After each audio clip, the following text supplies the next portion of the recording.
series. My name is Anthony Hickling, and I am the new Managing Director here at the CLF. This is the fourth session of our regular webinar series. Today, we'll be talking with several speakers and getting an update on carbon initiatives and resources focusing on structural engineers in the US and UK. Please note that this webinar is being recorded and will be made publicly available upon its completion. The Carbon Leadership Forum at the University of Washington connects its members from architects, engineers, contractors, material suppliers, building owners, policymakers, and associations through its robust online community platform, active focus groups, versioning regional hubs, and NGO roundtable. Together, they contribute to and access our research projects and resource library, connect at vibrant interactive events and webinars, and actively engage in member-led initiatives. The network has evolved into a vibrant and engaged global community.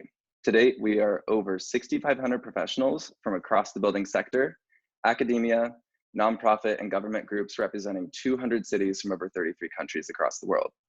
This collective action model is dedicated to accelerating the transformation of the building sector to radically decarbonize buildings and building materials through collective action.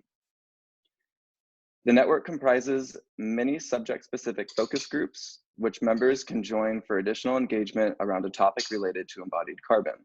These focus groups are responsible for curating this webinar series. We're excited about this growing global movement of volunteers engaging in a range of platforms, including the new online community forum, with focus groups that include regional hubs. Starting from the Trailblazers in Vancouver, New York, and San Francisco, we've got 29 hubs launched with many more new partners in Europe and Australia and Asia. Please consider connecting via this online forum to join focus groups, regional hubs, and engage in dynamic dialogue. The Carbon Leadership Forum is funded and managed at the University of Washington. We bring together diverse cross-section of building industry focused on radically reducing and ultimately eliminating embodied carbon. The Carbon Leadership Forum conducts research, develops resources, convenes the Carbon Leadership Network, and incubates member-led initiatives. Thank you to our sponsors for supporting this annual webinar series. This webinar will be moderated by Victoria Herrero Garcia. She volunteers for the CLF as the webinar coordinator and works for a firm based in Denver, Colorado called Ambient Energy as a sustainability consultant and whole building LCA analyst.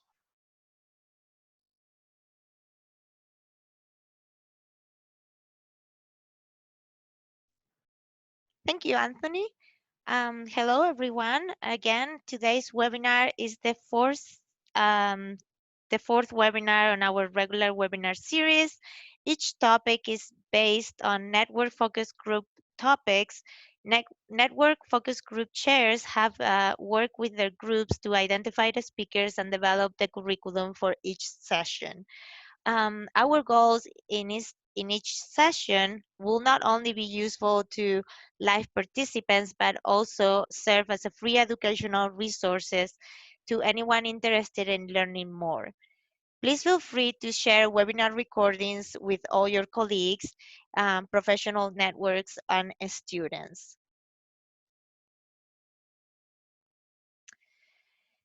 Mention of trades, names, or commercial products does not constitute endorsement or recommendation for use. Please note the opinions, ideas, products, or data presented by speakers in these sessions do not represent members of the Carbon Leadership Network or constitute endorsement by the network, or our goal is to include topics that could help participants think and talk about building industry strategies for reducing carbon emissions attributed to building materials.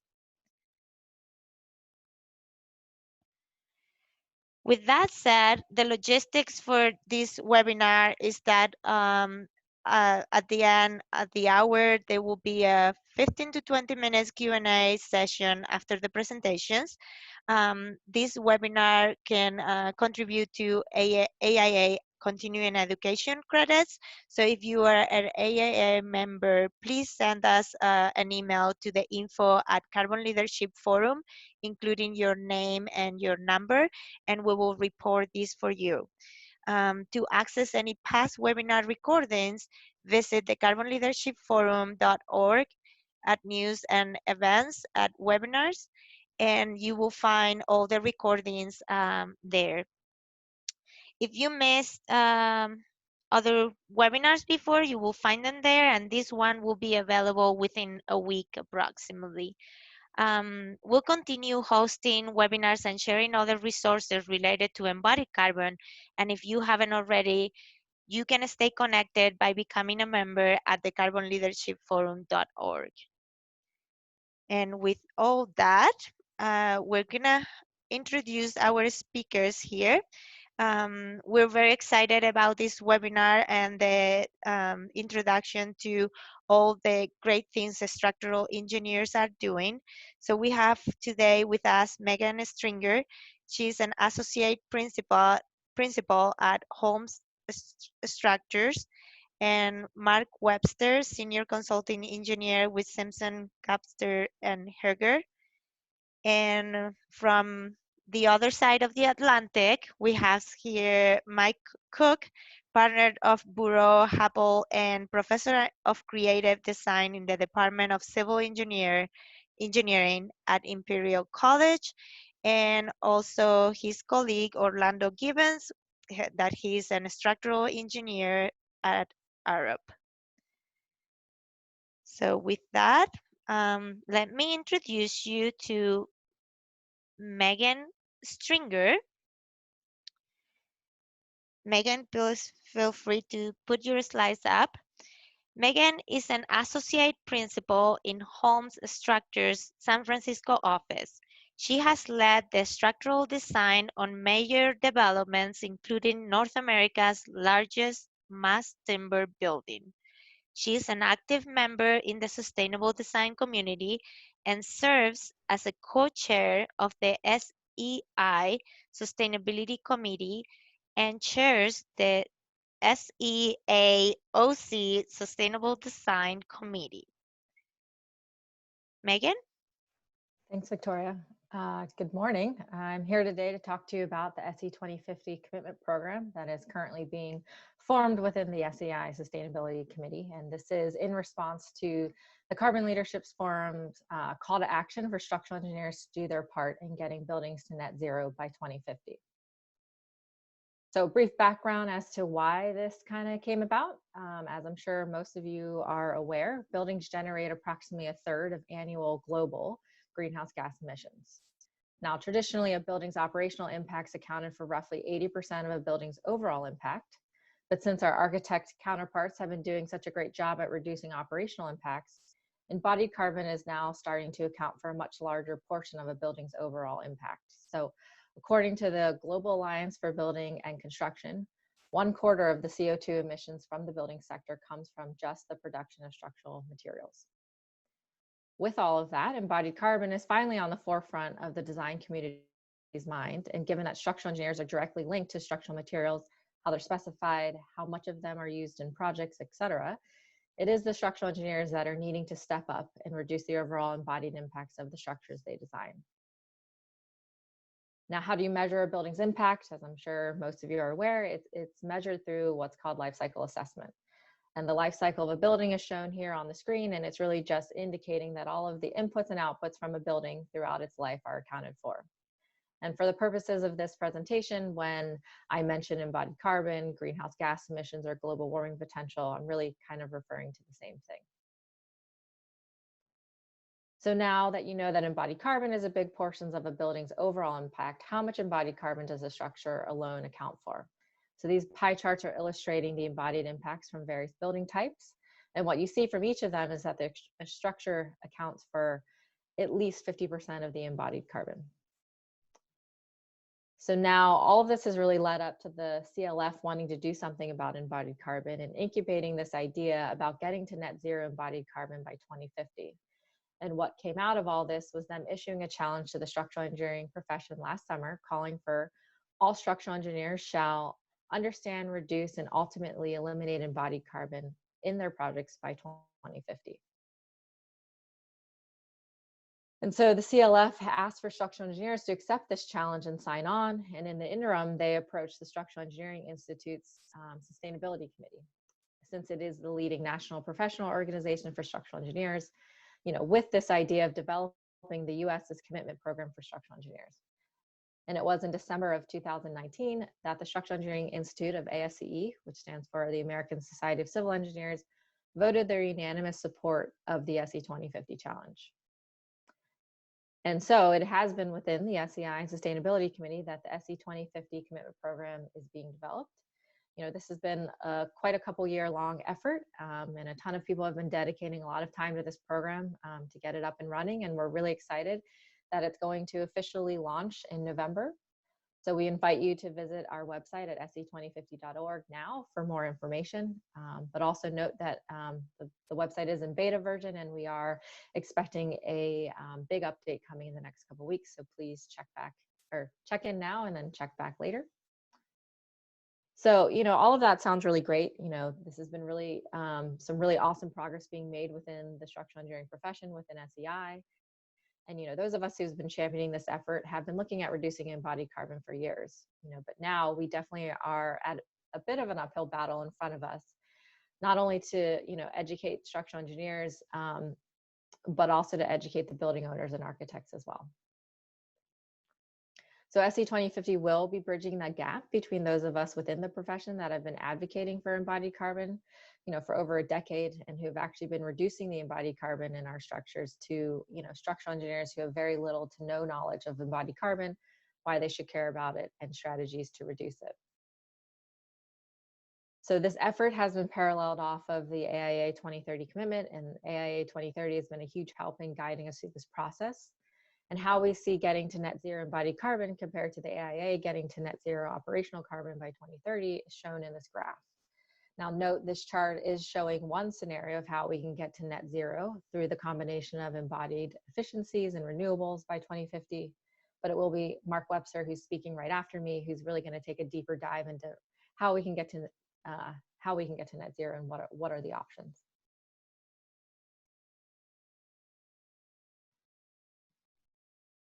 And so there are three parts to complying with the SE 2050 commitment program, and they are plan, implement, and share.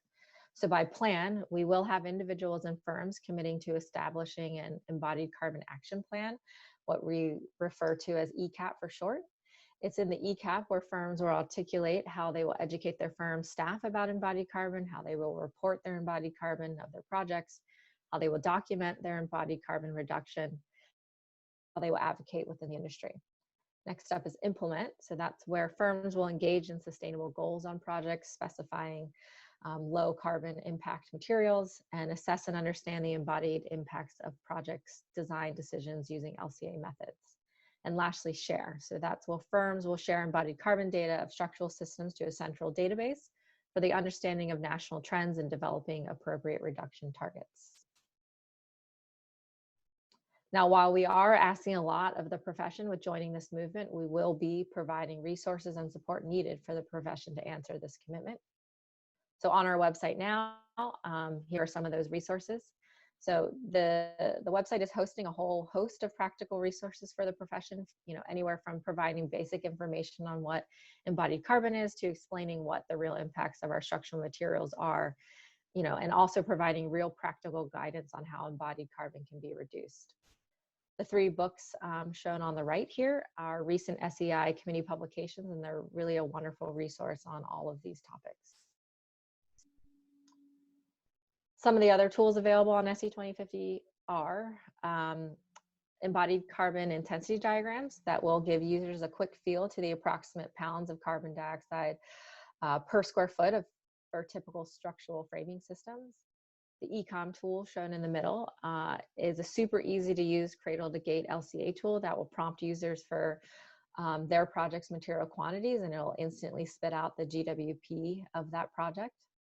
And finally, the database. So once it's up and running, it will provide embodied carbon benchmarks. So structural engineers can see the range of embodied carbon, as well as target embodied carbon values for buildings based on building type.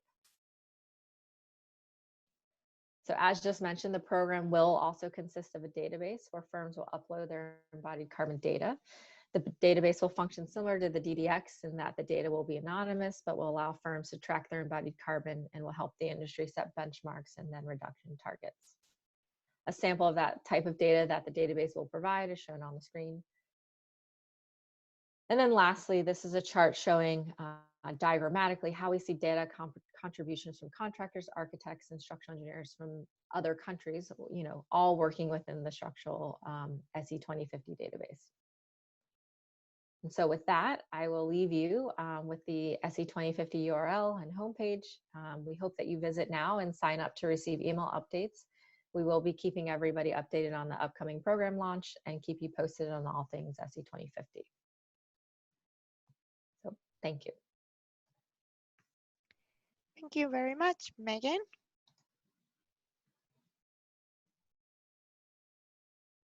And now we are going to introduce you to Mark Webster. He's a structural engineer at Simpson, Gumpertz, and Heger. He's a founding member and current co-chair of the Structural Engineering Institute Sustainability Committee and chairs the committee's Carbon Working Group. He recently edited and co-authored the committee's technical report addressing the climate impacts of structural materials and global climate, and the working group's white paper entitled Achieving Net Zero Embodied Carbon in Structural Materials by 2050. He leads the resources subgroup of the SE 2050 subcommittee. Mark, would you please share your screen and make sure to unmute yourself? And I didn't mention to you all earlier, if you have any questions, please start posting them on the chat using the chat function, and we will address them at the end of the webinar. Thank you, Mark. Getting adjusted here. Thank you, Victoria. Thank you, Megan. Good morning to those of you who are west of me, and good afternoon to those of you who are east of me. I'm in the Boston area. So glad to be here to share with you two topics, give you a brief introduction to the recent white paper, Achieving Net Zero Embodied Carbon in Structural Materials by 2050, and some of the work we're doing to develop resources for the SE 2050 commitment effort. So to jump right in, this is the paper that we published, Achieving Net Zero Embodied Carbon in Structural Materials by 2050. You can find it on our website, scisustainability.org. We published this earlier this year, and really what I guess instigated the idea for this paper is that a lot of us, when we first start mentioning the idea of getting to net zero embodied carbon by 2050, there's really a lot of people who don't see how that's possible, and that's I think that's a valid first reaction. It's a reaction I had. It seems gee, we'll always be emitting some CO2 in the production of structural materials, so how do we eliminate that?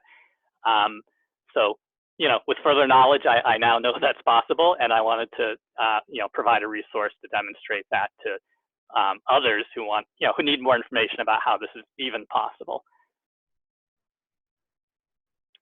So the first step I thought was really to define what is the challenge, and we did some research into what the current state of structural materials are in the U.S. I was able to find basically free resources describing construction quantities by square foot for various types of buildings and various types of materials. So the pie chart on the left sort of summarizes the total U.S. construction by floor area, and estimate about 4 billion square feet of new construction every year. And it's broken into segments, single family, multifamily, and commercial, and then within each of those, sort of the dominant framing material. So as you can see, really single family, multifamily construction accounts for probably 2/3 of the total square footage. And as no surprise, most of that is wood framed construction. You can see, and that applies, the wood framed really dominates in both single family and multifamily.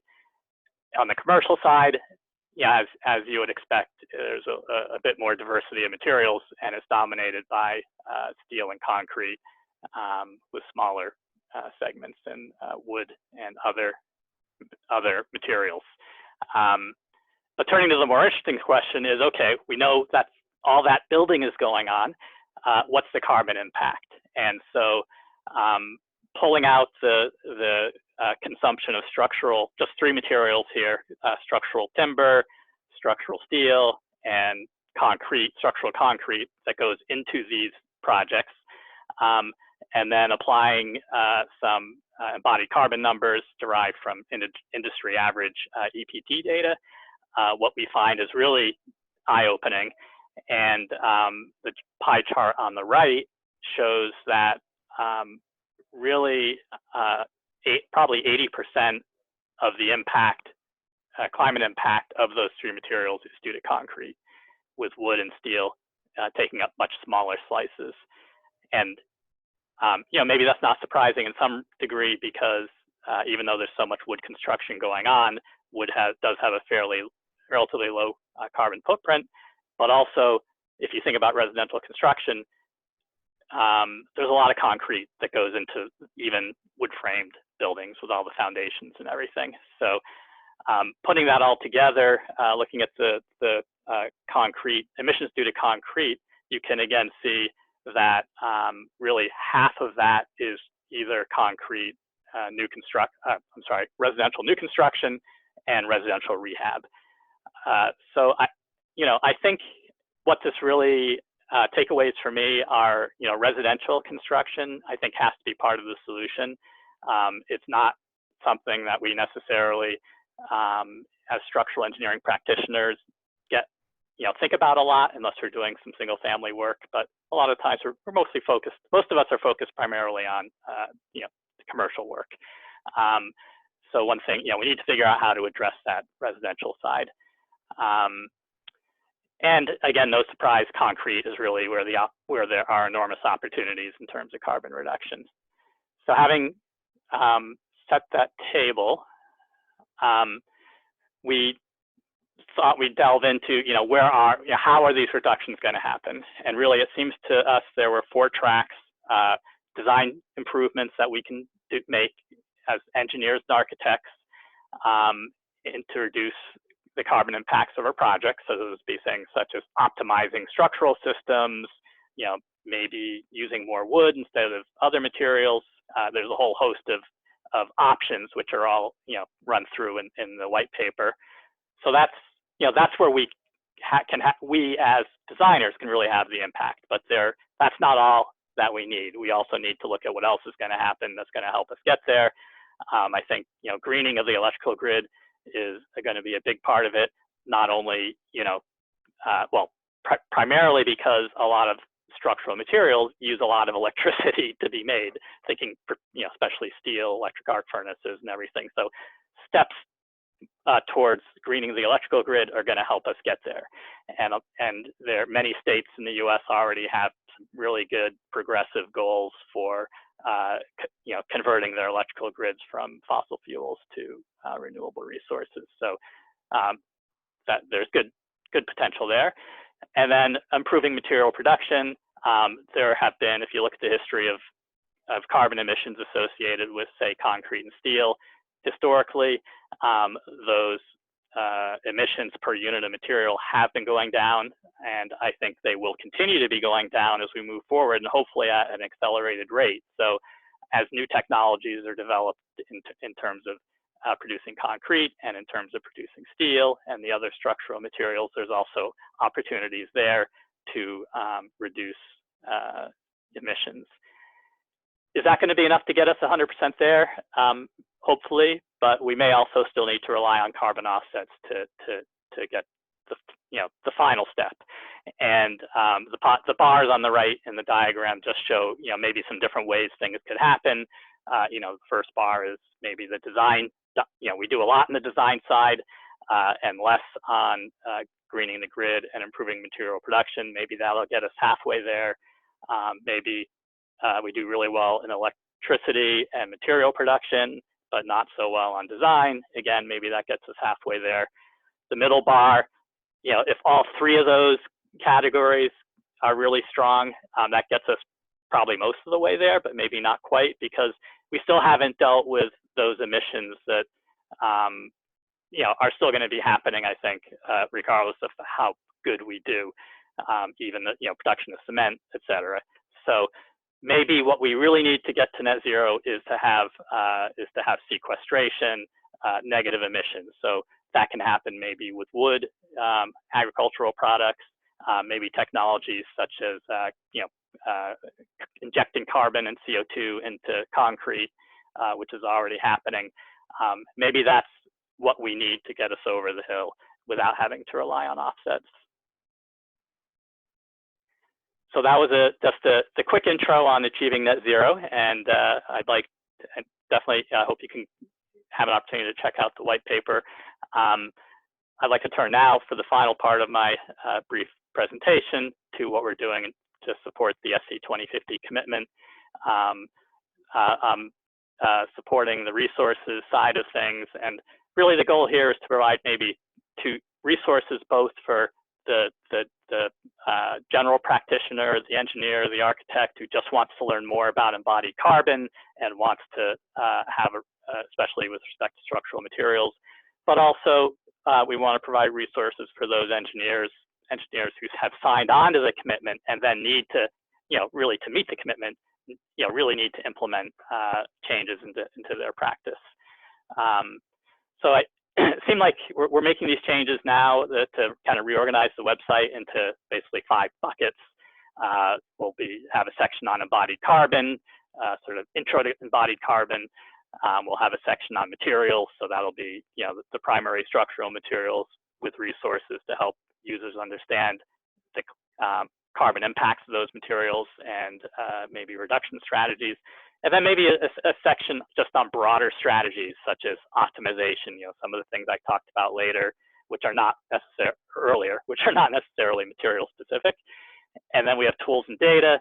That will be things like LCA tools, data sources, EPDs. And finally, case studies. I think this will be, a really important place to go. A lot of practitioners, are really helped by seeing examples of other projects where significant reductions have been made. We're developing our own educational resources, and in addition, linking to the many wonderful resources that are already out there, which is really mind-boggling how much is available. Carbon Leadership Forum, of course, IStructE, you'll hear about some of the stuff that they're doing. So we want to provide an easy portal to all of those resources. So just focusing briefly on maybe a couple of the custom content that we're producing. Megan already mentioned the embodied intensity diagrams. For this year, we're hoping to get at least 3 typical bays, steel, concrete, timber. And the purpose of this really is to give the user some very basic carbon literacy, let's call it. So, okay, I've got a composite steel system with concrete deck. Okay, maybe that's going to be around 80 pounds CO2e per square foot, and similarly with the other materials. This is actually, I'm really excited about this other thing we're working on to help address with the intensity diagrams. One of our members, Jay Earhart, who recently spent a semester or 2 over in Scotland. He's currently back at the University of Colorado Boulder. He had a chance to be introduced to some work done by a couple of researchers at Edinburgh Napier University, and they published this great paper where they did a parametric study of 3 different building systems, hundreds of cases run with different base grids, different live loadings, and so on. So basically, you start to get a histogram of, what is the range of material quantities in these different types of construction. It's not just a snapshot of one particular floor plan like the other things I showed you. So we'd like to take this and convert these numbers and this data into embodied carbon. I think this would be a wonderful resource if we can figure out how to do it. And the final thing I wanted to mention is we're also are developing tips for engineers and architects to start, how do you get involved with embodied carbon? So, you know, I'm a structural engineer, I want to start learning. Okay, here's some tips of places you can go. And these are like one-page cheat sheets that are really easy. You could download them, take them with you, take them out to meetings with clients or what have you. And then same for architects. You know, how can architects engage their structural engineers to get involved? And just as an example, this is just some of the tips that are provided in this one document, how structural engineers can get involved with embodied carbon reductions on their projects. And it just gives some ideas, you know, bring it up with clients, when writing proposals for clients, offer whole building LCA services, attend to, volunteer to attend, or offer to attend green building charrettes, maybe not volunteer, but when working on lead projects, you know, encourage clients to go after the whole building LCA credit, offer to help, be ready to provide clients with embodied carbon estimates for different structural systems and materials. And maybe that's where some of those embodied carbon intensity diagrams could come in handy when talking with clients. So, you know, here's some quick ideas about how you can start to get into these areas. So that's my quick snapshot of what we're doing. Thank you for your time. And if I should just also mention, if you're interested in more information, SEI, as part of an ACA VTech conference, is going to have a couple of sessions on this topic. So check that out if you're interested. Thank you very much, Mark. Now we are going to introduce Mike Cook. Michael is a partner of Bureau Happel and professor of creative design in the Department of Civil Engineering at Imperial College in London. He is well known for his contribution to designing innovative and award-winning buildings around the world. In 2019, he initiated the Engineers' Declaration of Climate Emergency in the UK and leads the Institution of Structural Engineers Climate Emergency Task Group, which is setting out the skills required by future generations of engineers. In 2020, he was awarded the Gold Medal of the Institution of Structural Engineers. Mike? Right, thanks very much, Victoria. You're hearing me clearly from over here in the UK, where it's sort of late afternoon, or we might call it tea time in England. But great to be joining you and talking to people across the UK and across the US. This is, of course, really important that you know, we have here a global climate emergency, and it's really important that we share what we're doing with each other and share resources and do everything we can to help each other, to bring strength from that. So thank you for the invitation. You'll get a lot more detail than you will from me on carbon and what we're doing in the Institution of Structural Engineers about carbon from Orlando Gibbons, who speaks in a minute. But I wanted to give you a bit of context, perhaps, and what we're doing at the Institution of Structural Engineers. And I start really, maybe I should say that the institution's been around since the 30s, that's the 1930s, as the profession of being a structural engineer started to really come about, moving away from civil engineering into very focused on buildings and how to use concrete efficiently and so on.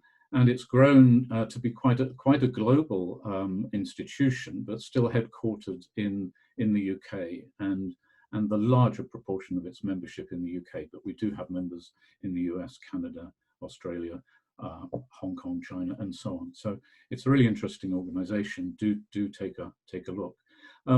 For many years now, really, the institution has been, you know, fighting for sustainable design. And a lot of the papers that you'll find in past journals and so on will be talking about minimizing material use, using sustainable resources and so on, because that's where the focus was. And we've had a sustainability panel for a long time, and also quite recently set up a committee called the Structural Futures Committee, trying to look at really what's the future of the profession of structural engineering. And with that, there was already a focus looking forward, and we were looking at how structural engineers relate to the UN Sustainable Development Goals, how we bring that into education and bring it into the agenda of the institution. But in the more recent times, of course, we've seen something else happening that perhaps we hadn't seen coming, or those that saw it coming hadn't imagined how quickly it would come. But the evidence of the climate emergency has become overwhelming. And in doing so, this recognition, increasing recognition that we're actually destroying the very thing that supports us. So there was a sort of massive awakening, quite recently, really, and in the UK, in the professions, the architects were putting together a declaration of climate emergency. And when I found this out from a colleague of mine, immediately felt that we needed to do the same with other engineering disciplines in construction that would support and would be involved in the same way as an architect. We engineers need to understand the issues and play our part in solving the problems. So the statement, we created this Structural Engineers Declare, which you will be able to find. There's a web link to it somewhere coming up quite easily. And it was about first recognizing the scale of the contribution that buildings make to the overall CO2 emissions from in the world. It's recognizing, I'm highlighting these in red, that this is a big problem. This needs a paradigm shift. I had to look that up when I first read about it. You might do too, but it's a very big shift, believe me, in pretty much everything.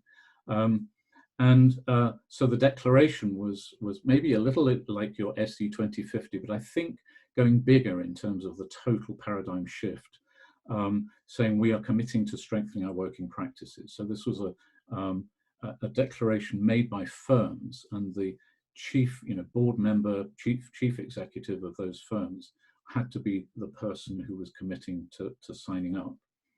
And when this happened back in June, in last year, 2019, I'd already been talking to Martin Powell, the chief exec, about sustainable development goals.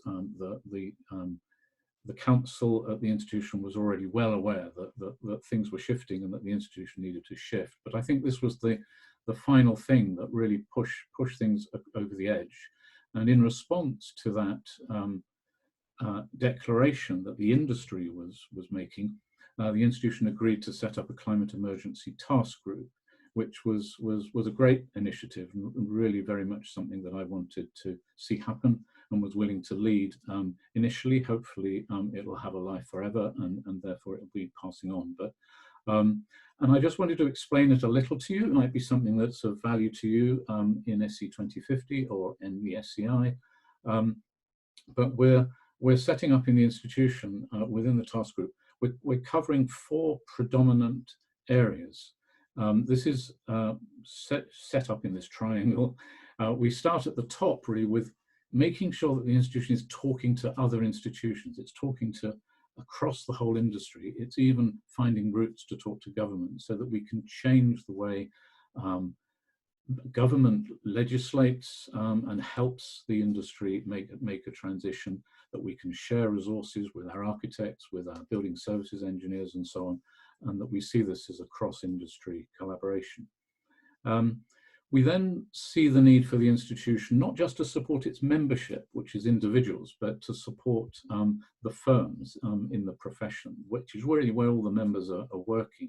Some of those firms are very large and very powerful and very influential, and they have signed the declaration. So it's important for the institution to work with them.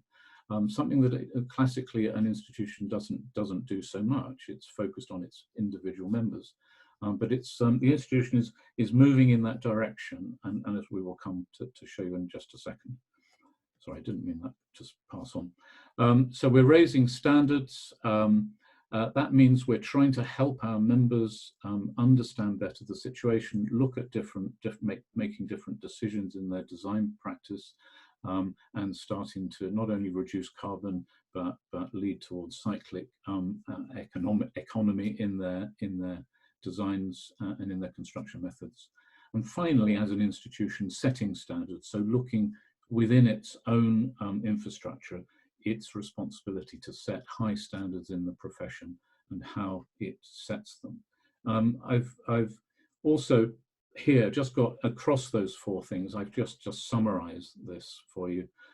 Cross-industry collaboration. Here's some of the organizations that we're relating to, it by no means all, and of course that includes ASCE 2050, and this is why this webinar is important, because this is an important early link between the IStructE and the ASCE 2050. But we have a relationship with SCI, a very good, strong relationship, and that will of course continue to strengthen. Supporting professional firms, I just wanted to highlight here so that we have in Structural Engineers Declare, we actually have now 170 signatures, signatory firms. And when you think of the scale of those firms, we're talking about tens of thousands, if not hundreds of thousands of engineers who are in firms that have now made this declaration. We're providing them with support, which includes a conference that we held back in last October to find out what they wanted. And we're having another conference this coming October where we're going to listen to how much progress they're making and agree with each other how much, what further support's needed. Because of course this is a long haul. Then the raising standards is very active now. You can see here a couple of illustrations of the website has become very strong on climate emergency. If you go in and you can see at the top here, istructe.org/climate emergency. I'll put climate emergency in the search function. You'll get straight to a lot of past papers now and blogs and so on that people are putting in there to help people over the the decisions as to how they can get engaged. And we're working in raising standards. We're working in these 6 areas down the middle of the screen here. About we're saying first, of course, you've got to do more to get informed. We're trying to make sure we help that, but there are many websites and important places people need to go to as well on that. Then it's about decarbonizing, reducing the carbon, embodied carbon, particularly in our designs. Then it's about, of course, lean design. Using less material, whatever that material is an important factor and something that people expect of structural engineers. Sometimes we're a little bit too speedy with our designs, perhaps a little more standardized than we would like to be. We need to really tune our designs. So when we're putting out information and papers and for our members on that, those papers getting written, of course, by the membership. We're looking at zero waste. We call it here zero waste. Construction methods, production methods, and so on, which help working with the contractor to make sure that you get everything right first time.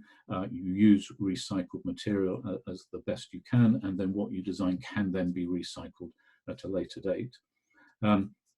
Influence the brief. This is where we really start to get deep into it, and often it's the areas that we think we can actually have the most impact. It was really interesting to see those diagrams of marks where they've been looking at the different factors for different projects. But influencing the brief, being prepared to, right at the early start of a project, talk to clients and architects about whether this project is heading in the right direction, whether it needs to be where it is, the scale it is, whether actually the client's needs could be better handled by doing something more with their existing building. Now, this is quite brave in a way because you're potentially reducing the total package of a structural engineer's work, but you are looking at having a better conversation with clients about how they can minimize carbon.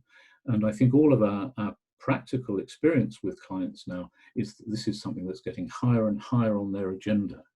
And we have offices in the US, and we're seeing this just as strongly in the US with the clients who want to talk to us about reducing their carbon footprint. Sometimes they're even taking the lead. So this is going to be a really important part for structural engineers. We need to be helping them, putting in papers and guidance to them on that. And then finally, of course, we're asking everyone to get more involved in our regional structures, meeting each other and so on. So that's a lot to show you there. There's even more to show you here, but if you go on the website, you get to look at what's being published. Most of this work has really had a big kick since Will Arnold joined the team, and he's motoring very fast to get the most recent of the journals that we've produced, full of really fascinating articles on the climate emergency, including the one here titled "Nothing is Better Than Something." This means actually you've got to think quite hard about building nothing. A little bit controversial, but it got in there. And then finally, setting standards. This is right in the heart of the institution. What's our code of conduct? What are we saying that a good engineer is like? What do we give awards for? We've already started to expect carbon tracking in projects which are going forward for awards, and we're going to be much stronger than we have ever been before at looking at raising the standards of zero carbon or low carbon design. CPD, of course, is really important, and we've just brought out a plan of works which tells people a good guide as to what pieces of work a structural engineer should do at every stage of a project, from the very earliest, which is the kind of brief setting, right through to construction. And we've embedded in the guidance there sustainability reporting, carbon reporting, and so on, so that we're in good shape for the coming years when I'm sure things will get better. So that's a kind of overview of the structure. You can see underneath these 4 areas that I spoke about at the beginning in the pyramid, there's a lot of different panels and committees and people involved in these areas.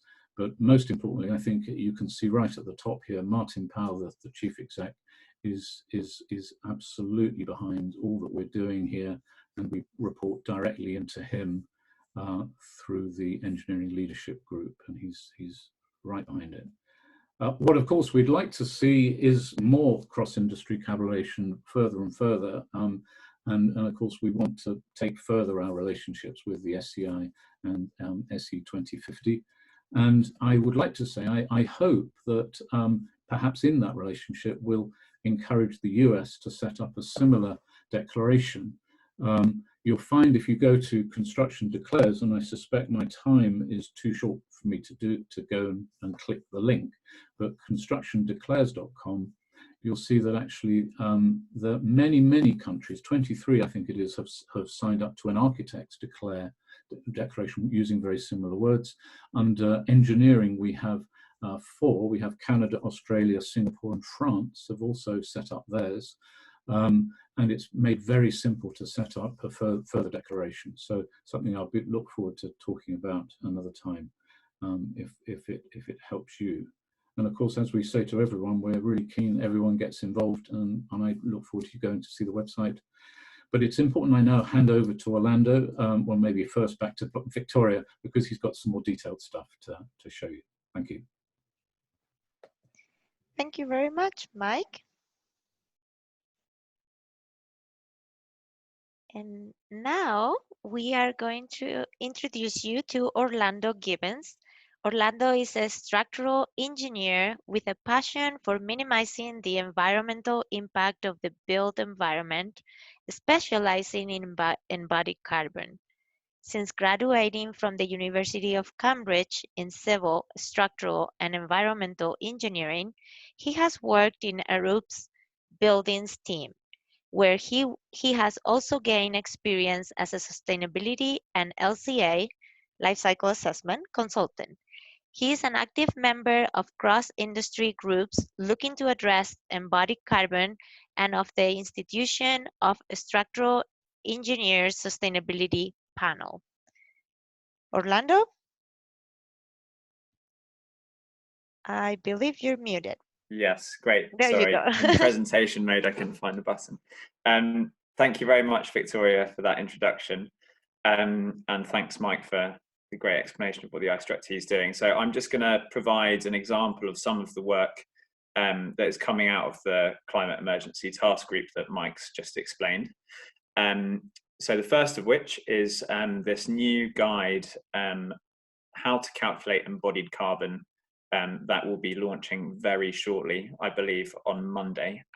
So unfortunately, we've missed the deadline of this webinar to launch it, but just a day late. And this has been co-authored by myself and Dr. John Orr from the University of Cambridge. So why do we need a guide like this? So as Mike said, lots of structural engineers have signed up to this declaration. The UK Structural Engineers Declare Commitments. And a lot of these commitments would be addressed by allowing people to have the capability to calculate embodied carbon on their projects. And really being able to calculate embodied carbon, I think, is a first step to being able to go on and reduce embodied carbon of your projects.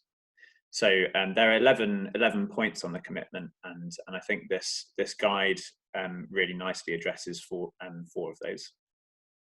So as I've said, to address climate declares commitments, but also people calculate embodied carbon in different ways. Variations in minimum life cycle assessment scope, also in building element scope, and also variations in reporting requirements on projects. It's a skill all structural engineers need for the future. It's a topic that's becoming more and more prominent, and rightly so, as the other speakers have extremely clearly explained.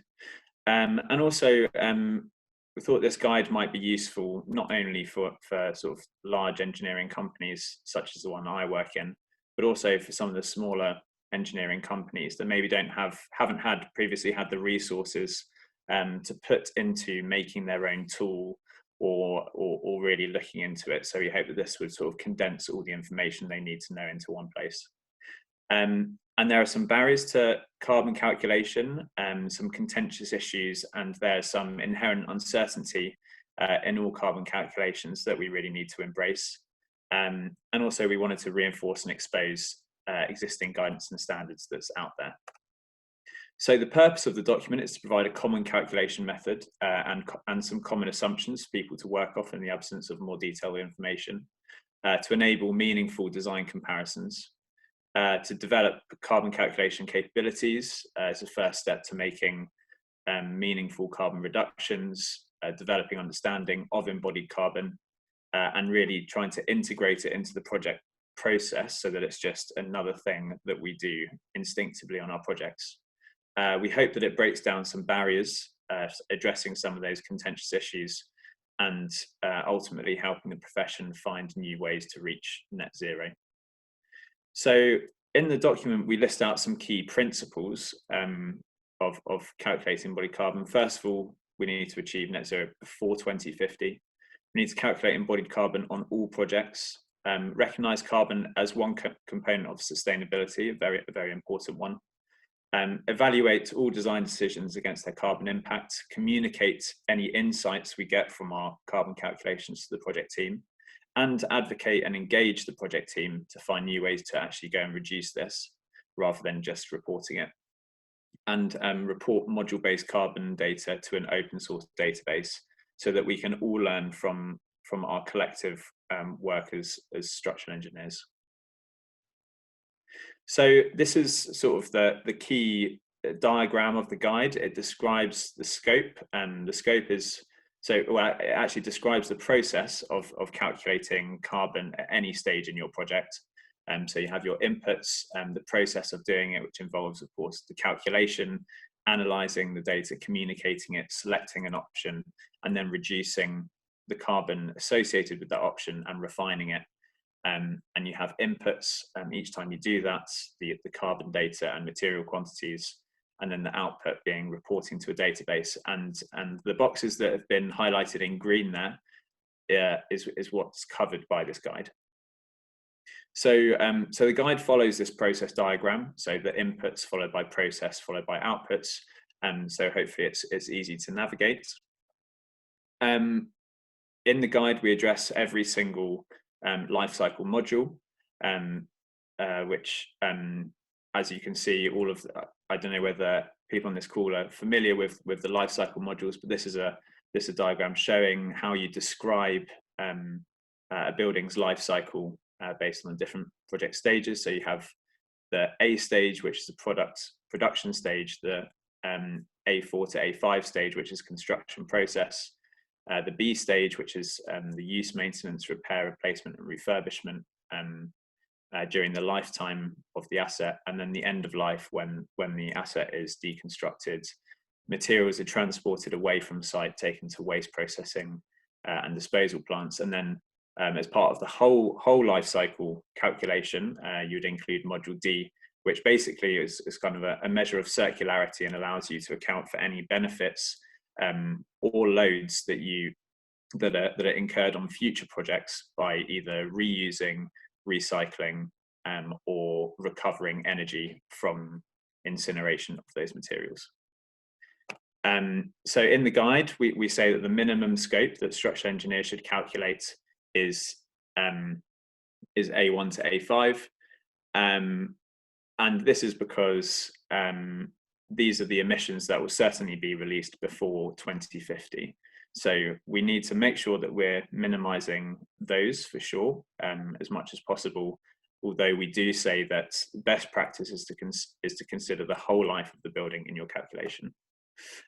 So an example of the equation that we include in the guide. So it looks a bit more complicated than it is, but it's essentially just you have a carbon factor for each life cycle module, and you multiply it by a quantity, and you sum those products, and then you get and you do that for each material, and you get the embodied carbon of the whole building. So the guide really, as you can see in these red boxes, provides details on how you obtain the carbon factors for each of the life cycle modules. And then in the calculation section, it shows you how you bring all of those carbon factors together into an equation that will give you the full structural embodied carbon. So probably the largest section of the document actually looks at the carbon factors for each life cycle stage. So we give principles of how to calculate the carbon factor, and also recommended values from various existing documents such as the RICS professional statements and other places. We provide a table of A1 to A3 carbon factors suggested for the UK to use in the absence of more detailed information at the early design stages, and that's an example of it on the right hand side. We provide references to the RICS professional statements on whole life carbon calculation for the built environment, as that's one of the key pieces of guidance for that we use in the UK to help calculate embodied carbon. We provide some advice on treatment of sequestration in the calculation, and also we include a bit of information to give a bit of background on concrete, steel and timber supply chain and specification on carbon impact. And also we provide some carbon factor databases from all over the world. We just provide references to them in the appendix. So even though a lot of the data is quite UK focused, we didn't want to make the document so long that we covered everywhere in the world, but we hope that that appendix at the back will help other countries to go off and sort of input similar bits of data. And then there's also the rest of the process. So we explain how to normalize results. Just a quick sense check by providing a typical range of embodied carbon. And saying that you have to embrace uncertainty. So we have a section on uncertainty. Don't let it deter you from doing a calculation. How to communicate things to the project team through workshops and reporting. A list of calculation tools from around the world, and a very brief section on how to reduce carbon using a carbon reduction hierarchy. The reason why that's brief is because there'll be another publication shortly released by the IStructE on reducing carbon. It's too big a topic to address alongside counting carbon, and a load of tips at each stage of the process, which are in big red boxes. And then outputs, we want people to report publicly. So in the UK, that's the RICS Building Carbon Database, which is the only open source database that we know of. People need to produce as-built calculations at the end of the project, and we need to understand the real embodied carbon in our buildings and not just what we think will be in it from our design stage. It's really important to setting targets and improving our estimates in future designs, and sharing case studies of good practice and lessons learned and challenges that have been come across and either overcome or not. So complementary to these bits of guidance, the British standards on counting embodied carbon and on creating environmental product declarations, and Letty's embodied carbon primer. You'll be able to find the guide from Monday at the climate emergency part of the IStructE's website. And also there's a short primer to the guide that was released in the July 2020 edition of the Structural Engineer magazine, which you can find online for free. So what next? We're going to share it widely, and there's a launch webinar on the 7th of October, which if you want to find out more, please do come along. And we hope that we'll be able to incorporate future updates if we need to. So very quickly, sorry, I know I'm probably running a bit over time. This is another thing that we've been working on. So Will Arnold has been leading this, who is one of the key members of the Climate Emergency Task Group, along with Mike, Duncan Cox from Thornton Tomasetti, me and John Orr from University of Cambridge, on trying to come up with a structural carbon rating scheme, which I'll just give you a very brief taster of, because it's not actually been released yet. So, so you guys are getting a sneak preview. So from the How to Calculate Carbon guide, we started thinking, well, what does good look like? And this is a question that gets asked a lot.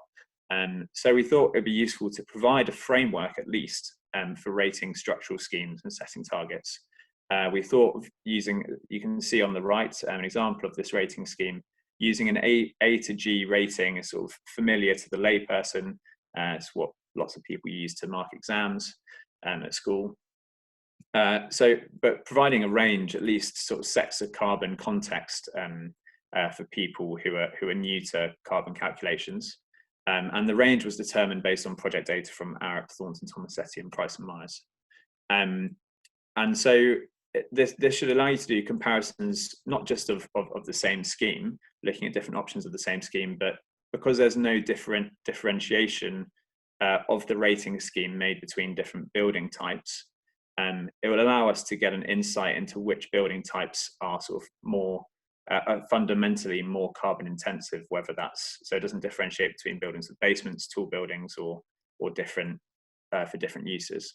So it will provide a basis for challenging the brief a bit more. And really the sort of end goal of this paper is to try and help us set targets.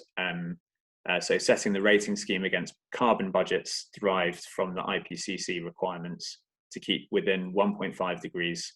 And as I said, this paper is being reviewed at the moment. So we won't give everything away just yet. But this is the kind of thing that we're looking at. Which one of these curves really do we need to be on in order to keep within our carbon budget for 2050? So we're finishing the review process. Look out for the Setting Carbon Targets paper to be published, which will explain the rating scheme, background on determining the scores range, and setting targets based on global carbon budgets. And that will be in the October 2020 edition of the Structural Engineer. Thank you very much.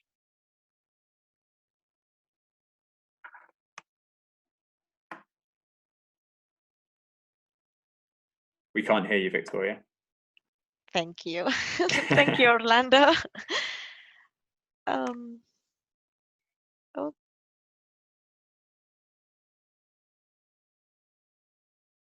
Okay, so we are going to go to the Q&A, and we have again the chat function.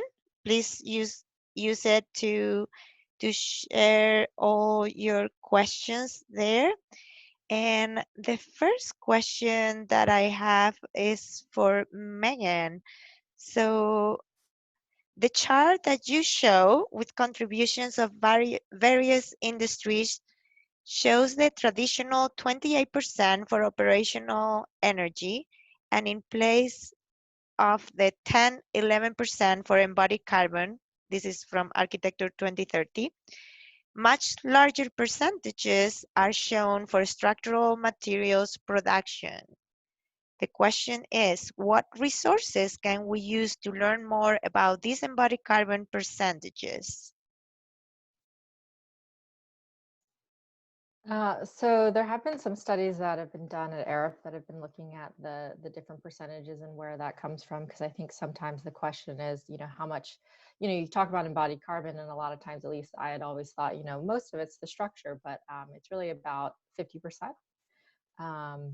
And so the chart originally shown on the diagram about showing the impacts from building sector, or based on sectors, was from the, I can get you the source, I'm trying to remember.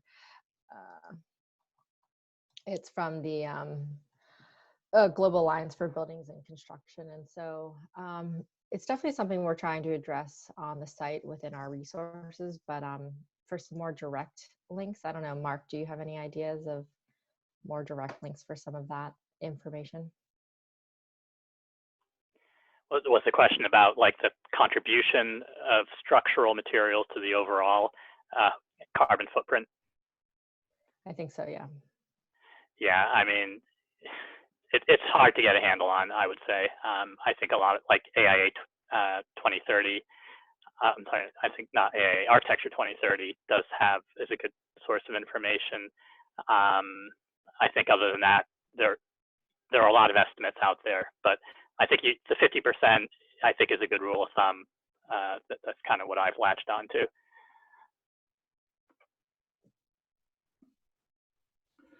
Can I jump in there as well? Thank you. I wanted Orlando to jump in there. So. Yeah, I mean, I think having a rule of thumb is useful, but well, it's very useful, but also every project's so different. So I think really you just need to calculate it, even if it's an initial estimate, and that will give you a good idea. I mean, it depends so much on the form and the ground conditions and everything like that as to what the split of embodied carbon will be. So calculate it, and then you can really find what the hotspots are.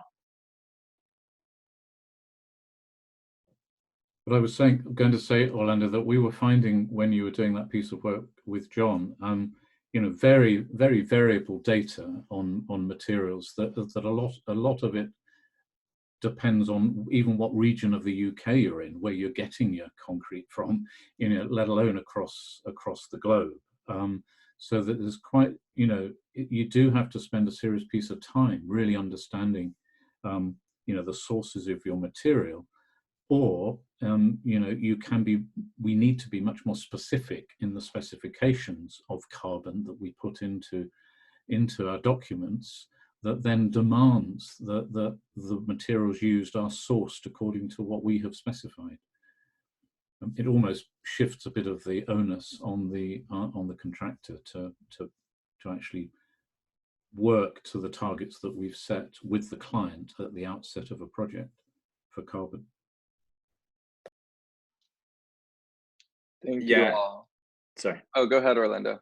Yeah, I was going to add to that. It might be of interest to people in the States. I mean, so steel produced in Europe, I think most of the steel in the States is electric arc furnace, which is powered by electricity and can use very high percentage recycled content. But in the UK, there's much more variation in the steel that we consume in terms of its production route. So a lot of it can come from a coal-fired basic oxygen furnace, which has a wildly different embodied carbon value to those electric arc furnaces that produce structural steel sections in Europe. So I think that's what Mike was alluding to, especially with the sort of variability in carbon factors.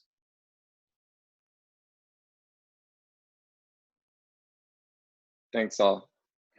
Our next question is pretty similar in terms of just asking about data methodology and how we're making it consistent. And so from Solomon, there are many databases of carbon intensity of materials, CO2 per yard cubed of concrete, for instance, and they can vary significantly. So how will ASCE 2050 database maintain consistency and establish benchmarks given that firms may draw from these widely varying carbon intensity values? Will a single process for establishing a CO2 per yard cubed be endorsed by ASCE 2050? I could start, and maybe Mark, if you want to add. So there's been a lot of talk in that, obviously, and you know, every engineering firm accounts for things differently, and it's definitely a complex problem. I think what we're leaning towards, and I guess we'll have a final decision in a couple months now, is reporting just GWP number, and we're not going to be requiring it coming from a certain source. So you can use, if a firm wants to use Tally or Athena or whatever, it's going to be accepted. The team is also working to put out some resource guide on basically how they should structure their LCAs to come to that final number that's getting put into the database. But I think given that this is the start of the program, I think we're going to have to, be a little bit more loose on what's acceptable. And the point is, within that database, you're comparing it by your firm's data over time. And so you will be able to, get a bit more of a baseline to gauge off of, because, assuming that your firm data, you're going to be within your firm accounting for your LCA the same way every time. So I think that data will be relevant, but I guess that does get populated into the overall data, which is, trying to be used to set benchmarks. And so it's definitely a bit of a challenge. But Mark, what do you have to add? The only thing I would add is that I'm a strong advocate of also submitting material quantities. And I guess if we don't get that in initially into the database, I really think we need it longer term, just because that's really the basis of everything. And once we have that, those different factors that are out there, those can be adjusted, let's say, once we get the numbers, once we get better numbers.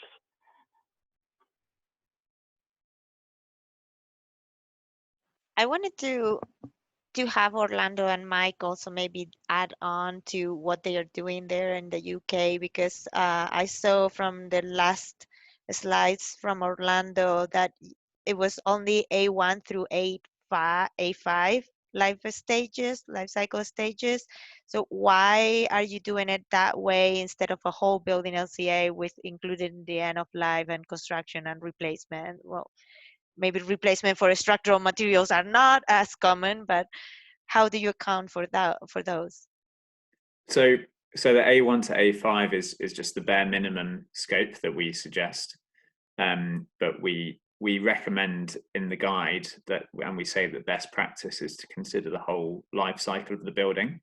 It's really just to sort of get a consistent minimum baseline, because some companies report just A1 to A3, some report just some report A1 to A5s, and if you can do more than that, then that's fantastic. But we think part of the rationale behind that was anyone coming to carbon calculations for the first time, and especially if you're just trying to integrate it into your normal structural engineering design practice, we thought that doing an A to D assessment, and for every project, for every option, might be a bit too much of a push for those who are coming to it from zero. And also we think that they're sort of the most crucial emissions to minimize leading up to 2050 for any projects that are starting now. So that was the rationale behind it, but completely agree that we should be calculating A to D where possible. Well, thank you very much, Orlando and Mike and Mark and Megan. We are going to conclude our webinar today. For all of you that have not done it yet, you can always access all the webinar recordings under the Carbon Leadership Forum's website, and this webinar will be available within a week from now. If you have any further questions, please send them to the info@carbonleadershipforum.org, and please join the community if you haven't done it yet. Thank you very much all for participating, and all our speakers. Have a great day. Thank you. Thanks very much. Bye-bye. Thank you all. Thank you. Thank you. Bye, everyone.